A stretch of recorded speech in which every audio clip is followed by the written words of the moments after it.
नमस्कार विद्यार्थियों। कक्षा 7 विषय हिंदी में हम व्याकरण में सर्वनाम का अभ्यास कर रहे थे।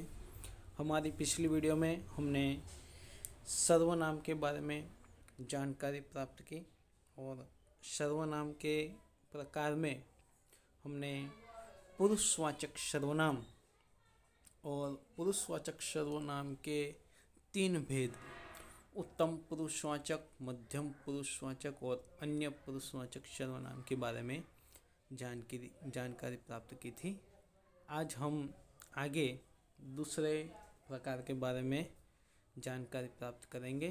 तो आइए देखते हैं सर्वनाम के दूसरे प्रकार। दूसरा प्रकार है निजवाचक सर्वनाम।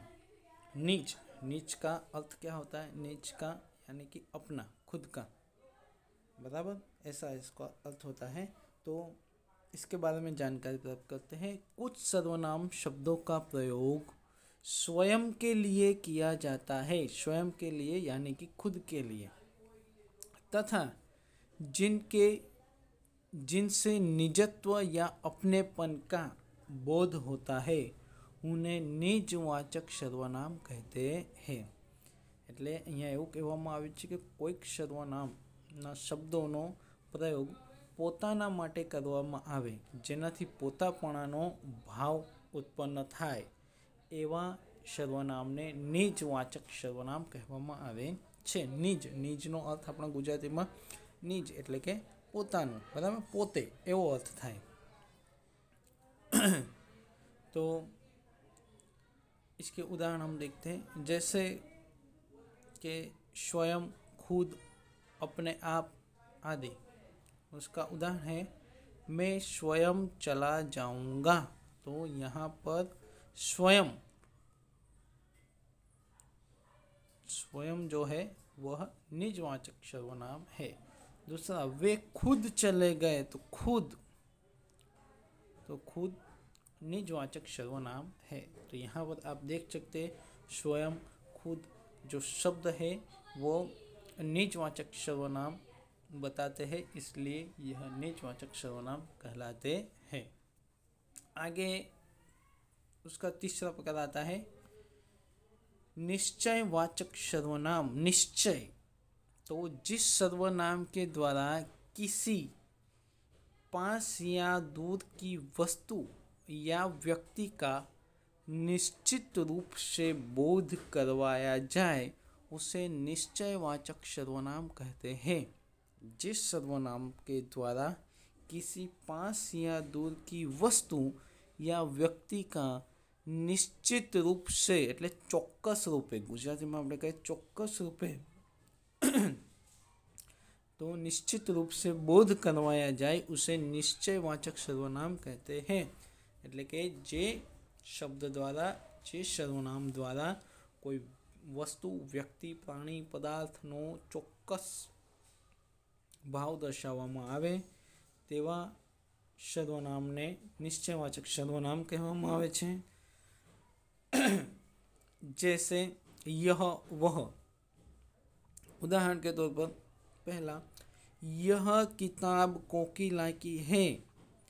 यह किताब, तो यह। वह मोहन का लड़का है। तो वह, तो यहाँ पर यह, वह, वो निश्चयवाचक सर्वनाम है। वह, यह किताब कोकिला की है, वह मोहन का लड़का है। तो यह निश्चयवाचक सर्वनाम है। आगे देखते हैं अनिश्चयवाचक सर्वनाम। अब क्या है? अनिश्चय એટલે કે ચોક્કસ ના હોય તેવું। આગળમાં ચોક્કસ વસ્તુ કે વ્યક્તિની વાત આવી હતી, હવે અચોક્કસ। किसी व्यक्ति या वस्तु का निश्चय न हो तब अनिश्चयवाचक सर्वनाम होता है। जैसे कोई, कुछ। तो उदाहरण देखते हैं, दरवाजे पर कोई है। कौन है यह पता नहीं है, मगर कोई है। निश्चित नहीं है कौन है, मगर कोई तो है। अनिश्चित है, इसलिए कोई शब्द जो है वो अनिश्चितवाचक सर्वनाम में आएगा। प्रीति के पास कुछ तो है, क्या है यह नहीं पता, मगर कुछ तो है, तो यह अनिश्चयवाचक सर्वनाम के प्रकार है, अनिश्चयवाचक सर्वनाम के उदाहरण है। तो यह अनिश्चयवाचक, अब आगे चर्चा करते हैं। हाँ तो मित्रों, अब आता है प्रश्नवाचक सर्वनाम। अब हम प्रश्नवाचक सर्वनाम के बारे में जानकारी लेंगे। इससे पहले यहाँ पर उसके कुछ उदाहरण है, वो हम देख लेते हैं। वह कौन जा रहा है, तो कौन। पहला इनाम किसे मिला है, तो किसे के नीचे रेखांकित किया गया है। आप क्या लाए हैं, तो क्या के नीचे रेखांकित शब्द है क्या। किसने कहा आज छुट्टी है, तो किसने रेखांकित शब्द है।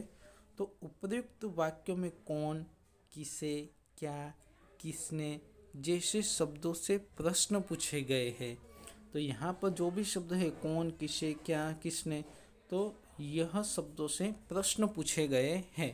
तो इसकी परिभाषा हम समझते हैं कि संज्ञा के विषय में जिन शब्दों से प्रश्न किया जाए, એટલે કે જે શબ્દોથી પ્રશ્ન પૂછવામાં આવે वे प्रश्नवाचक सर्वनाम कहलाते हैं। एवं शब्दों प्रश्नवाचक सर्वनाम कहवाय, जैसे कि कौन, किस, क्या, किसने। तो यहाँ पर जो उदाहरण दिए गए हैं यह प्रश्नवाचक सर्वनाम के उदाहरण है। अब हम आगे देखते हैं।